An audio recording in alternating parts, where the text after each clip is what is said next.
друзья, всем привет! Я нахожусь в городе Сент-Луис, в Соединенных Штатах Америки. И сегодня я в гостях у обладателя 7-го дана Корейской Федерации Хапкидо Майкла Роудса, в прошлом техасского рейнджера. В прошлых рейнджеров не бывает. И сегодня мы поговорим о том, как работать против угрозы пистолетом, против ножа, я думаю. Ребята, кстати, серьезно, ребят пистолет всегда с собой, потому что недалеко от этого места находится город Фергюсон, если вы такой помните, по недавним новостям, довольно-таки криминального толка. В общем, пойдем посмотрим.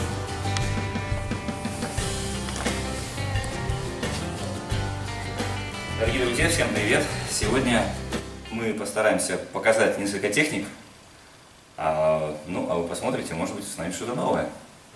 Майк. Hi, my name is Michael Rhoades. I'm the U.S. Director for the HAPKI Federation, and I would like to show you a couple techniques today that we practice against knife extraction and firearm extraction. Thank you. Okay, let's go. So whenever we're practicing, this is just a simulated mold of a 6-hour 226. However, we always train and practice as if it's real, meaning we're not going to point it at anyone. We treat it as if it's a live firearm at all times. So this way, it's safer when we practice, and it's a good mindset that safety is always first and foremost. We do not want to practice and have an opportunity for accidental discharge. So even upon handling, it is a manner that we're holding the barrel up, so I know it's effectively safe, or barrel down. Basically, you just don't want to point it at anyone else. It's a very bad habit. Okay. Get down. Do it now. Okay. Okay, so the first technique we work on is from the front. And what's very important is whatever level of threat the firearm is the level that my hands go. For example, if the firearm is low, my hands cannot be high, because if I react, he has a better opportunity and chance to discharge a firearm. If the level is high, my hands can't be low. As you can see, if I move fast here, he has a faster reaction time to discharge a firearm. So the level of the threat. The very first thing I'm doing is raising my hands. Step by step is to simply move my body out of the way. The thought behind that is my heart's located slightly to my left side. If I move here, I have a better chance of survival. Continuous level of threat by pushing the wrist and supporting the firearm. This is important because I have control of the firearm, and then I redirect in a manipulating manner so that I can able to extract the firearm, control the firearm, and engage. So again, level of threat, action, chamber, and engage. This is just one technique from the front.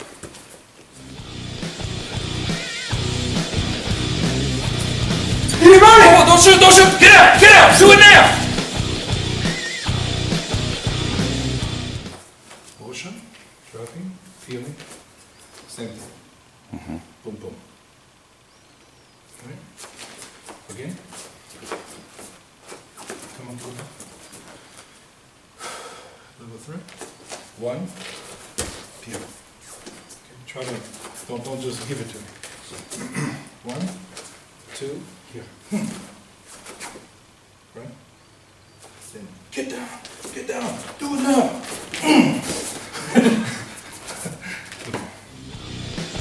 Here's the mic! Whoa, whoa, whoa, whoa! Get down! Stay down! Put your hands behind your back! Step by step. The first thing is very important is to make sure we have level of the threat again. This at least tries to send a signal to the person that we're not resisting, that we're in compliance. First motion is to drop out of the way.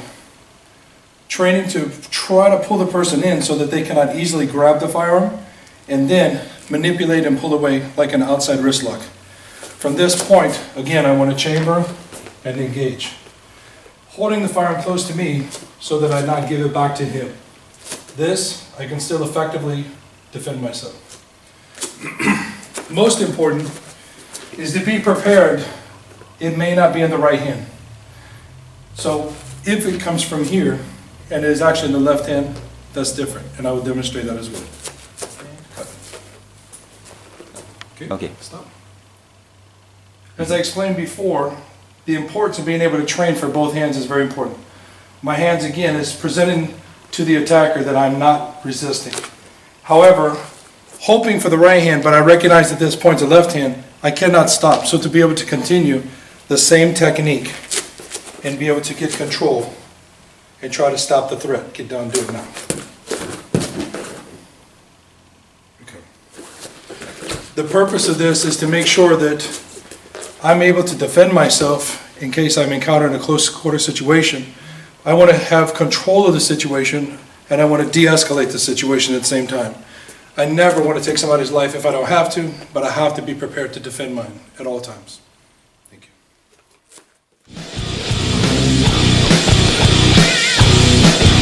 Come on! Get down! Get down! On the ground, do it now! Arms behind your back. So first, before we start working with knife defense, it's very important, in my opinion, that you practice in a stationary position, not immediately start slashing and thrusting and so forth and so on, because you have to understand the mechanics of how you're going to get the disarm, and to be able to do that slowly, effectively, so that you can repeat the exact same steps of the process is very important. So step by step is going to build perfection in the technique. It's going to build technique as far as confidence in yourself. And most importantly, that's what's going to become building to a more effective, a higher percentage chance of success in an extraction of a knife. So it's very important. So we'll start with the first one. From a stationary position, as we discussed earlier, whatever level of threat, if the knife is high, my hands are high. If the knife is low, my hands are low. So the very first thing is to realize is that if I defend myself against a knife, there's a very good chance and likeliness that I'm going to get cut. I have to make sure that that cut is not one that is deadly. So if I choose to engage and try to extract this knife from this person, I have to make sure that it is effective and it's realistic. It's not a demonstration. So for example, one.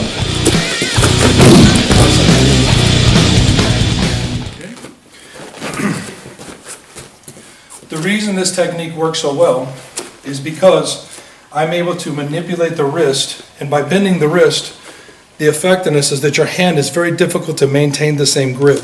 So the more I bend the wrist, the more the hand opens. Also, going to the outside eliminates the opportunity for him to be able to grab his own hand. So I want to keep out here, out of range. By continuing the process all the way to the ground, I'm able to then press against himself and hopefully in an opportunity to try to de-escalate the situation. If I need to from here, if it is life-threatening, then obviously there's a lot of things that I can do from there. As we talked about before with the knife, or with the firearm, handing the knife is also very important in a very responsible but yet respectful manner, not just simply clumsily handing a knife to somebody. So this is the first technique from the front. Second technique is if it's low, it's very difficult for me to grab the wrist. It's better to grab with two hands. In theory, my two hands are stronger than his one. It's also easier to redirect. I want to be able to pull or push to either side. This one in particular, I want to be able to grab, pull slightly, causing the person to come off balance, continue to step under, continuous motion, and effectively place into the person. Okay. This is many opportunities for me. I can step under, stab, or just simply pull to the side.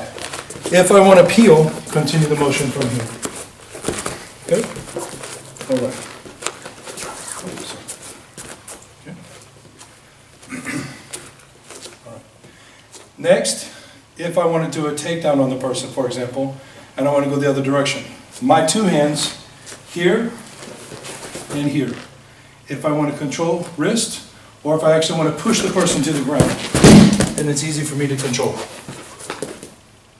Again, hopefully in an opportunity I can remove myself from that dangerous situation.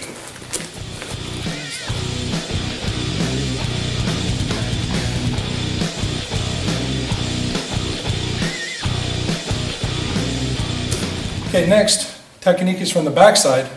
Same thing as we talked about from the front side, level of the threat. The reason this is important, if I turn, my hands are too high, it's a really good chance they can cut me.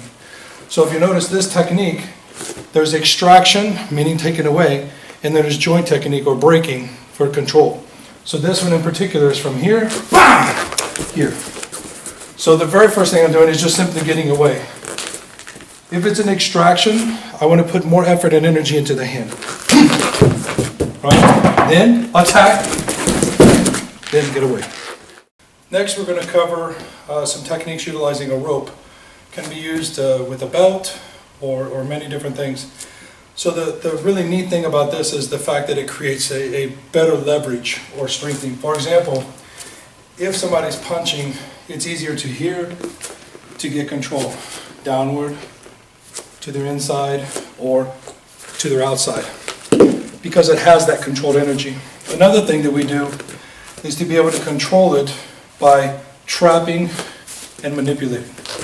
Right? If this right here is simulated just as an extremity, but take it a little step further, and let's say it's on initiation, or that initiated attack to the throat area here, then it's a trapping motion as well. And I'll show you what I'm talking about. With one motion here, one, don't move.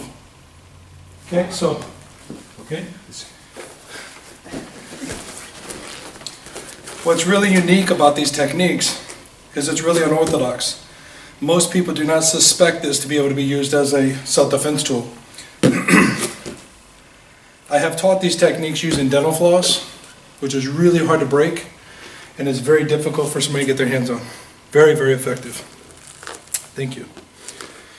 Another really unique opportunity with this is to be able to take the initiative because it's unexpected. So, striking, attack, and control. Immediately.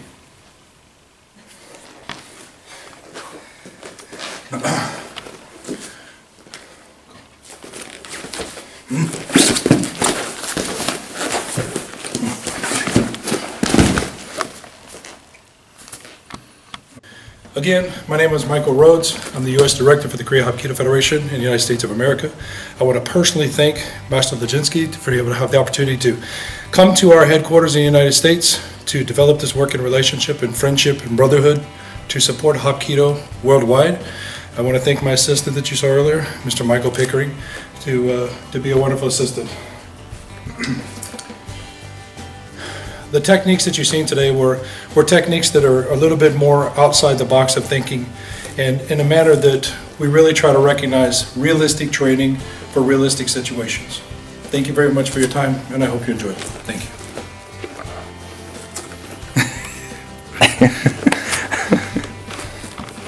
Сейчас на часах 12 ночи, а мы до сих пор не можем выйти из зала, потому что мастер Майкл не может остановиться, он все показывает какие-то элементы. Ну и по ходу пьесы мы решили снять небольшой репортаж. Надеюсь, что всем было интересно. Может быть, узнали для себя что-то новое. Всем привет из города Сент-Луиса. It hurt. It hurts? It hurt. You know, we should have done was a knife technique around the throat, because this is here, boom, then, right?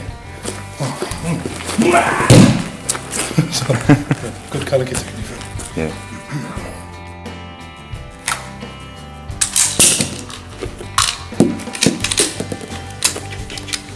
You can tell, physically and visually, nothing, and it is clear, but this is absolutely realistic situation.